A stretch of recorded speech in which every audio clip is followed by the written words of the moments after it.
Eccoci di nuovo in diretta. Ho detto che questa puntata era dedicata alla riapertura e voleva essere insomma uno sguardo anche ottimistico sul prossimo futuro, e parliamo con il presidente del CSS Alberto Bevilacqua, nostro ospite oggi, proprio di questo tema, di come il teatro e il mondo degli spettacoli si prepara alla riapertura. Intanto buongiorno Bevilacqua e benvenuto. Buongiorno, grazie per l'invito e un buongiorno a tutti gli ascoltatori. Grazie. Allora, ci si prepara per le riaperture. In realtà voi eravate già pronti il 27 marzo, poi purtroppo sappiamo com'è andata. Come vi state preparando?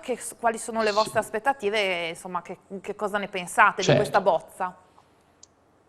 Allora, grande fermento. Ma prima di entrare nel vivo mi sembra anche giusto, visto anche che siamo così al sorgere del sole quasi, fare un pensiero, mandare un pensiero di vicinanza a tutte le persone che stanno lavorando in prima linea, e parlo dei medici, parlo innanzitutto, ma di tutto l'apparato che si sta muovendo in prima linea e quotidianamente. Un pensiero anche naturalmente di vicinanza alle famiglie che sono colpite.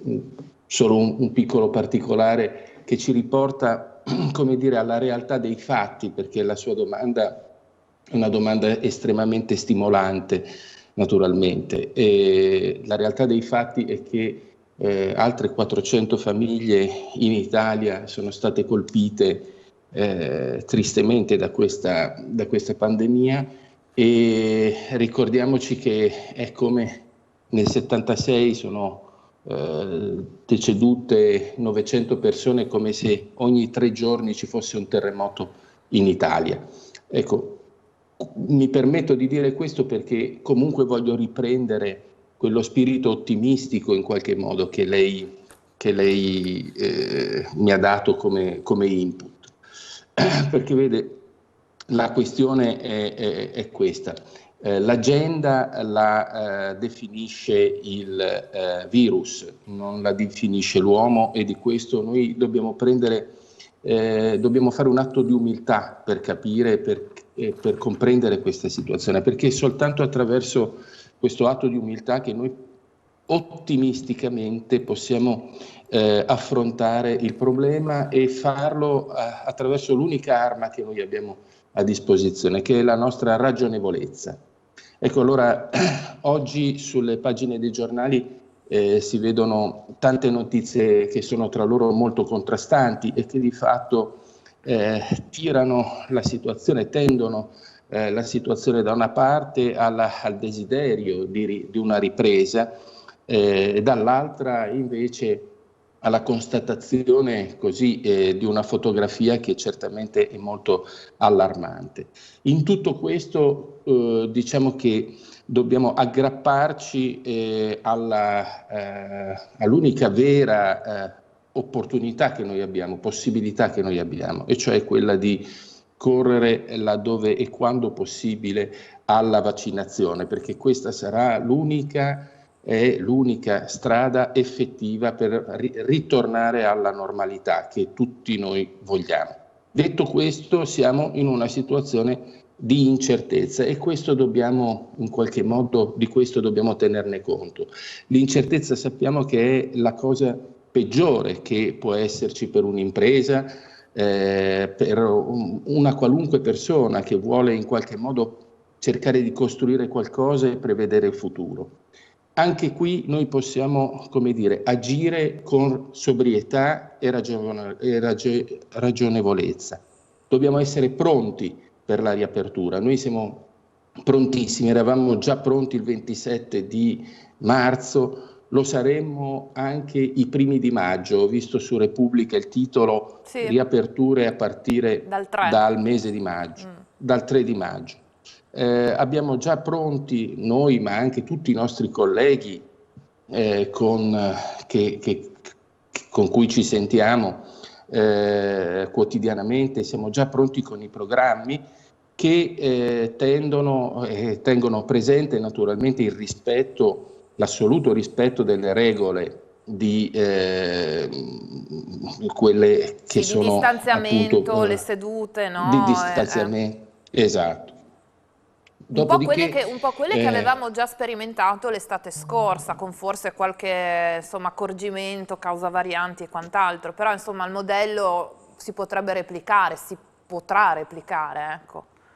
senz'altro, e è un modello che tra l'altro ha dato degli ottimi risultati, perché come dire, tutto il comparto ha dimostrato intanto l'assoluto rispetto delle regole e inoltre anche dimostrato anche dal fatto che non ci sono stati dei casi, anzi non c'è stato neanche un caso Sì, è unico vero. di contagio, e quindi evidentemente le nostre strutture sono preparate e pronte alla riapertura, che auspichiamo possa effettivamente riprendere nel mese di maggio, ma è chiaro che sono delle ipotesi quelle che facciamo. Il nostro compito è quello di essere pronti e preparati, auspicando soprattutto, ecco, che vi sia una base di attenzione, come dicevo prima, di umiltà rispetto alla consapevolezza della situazione. Le sparate in qualche modo non fanno bene a nessuno,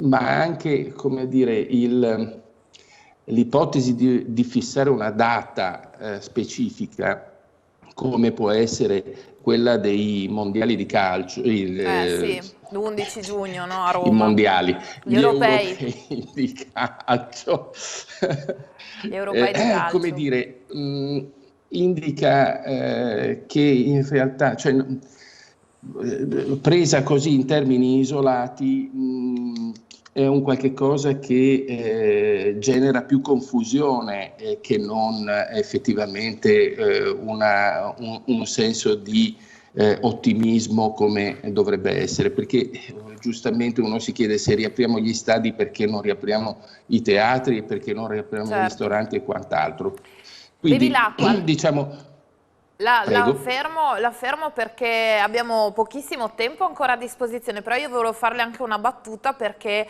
è una domanda che riguarda un progetto che si chiama Io sono mecenate, che voi avete portato avanti, inaugurato insomma lo scorso lockdown più o meno, e che è stato un progetto vincente perché è stato scelto tra i migliori 4 dal ministro Franceschini. Quindi un commento a caldo su questa notizia che è arrivata insomma questa settimana.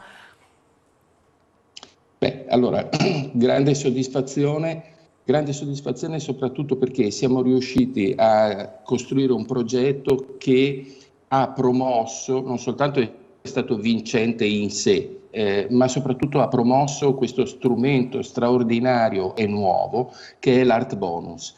È uno strumento sostanzialmente che riconosce al privato e alla impresa privata il nuovo ruolo di poter intervenire in maniera diretta nella produzione culturale, facendo in modo che il contributo che viene dato alla cultura possa essere ripreso, possa essere restituito dallo Stato in forma di minor pagamento delle tasse.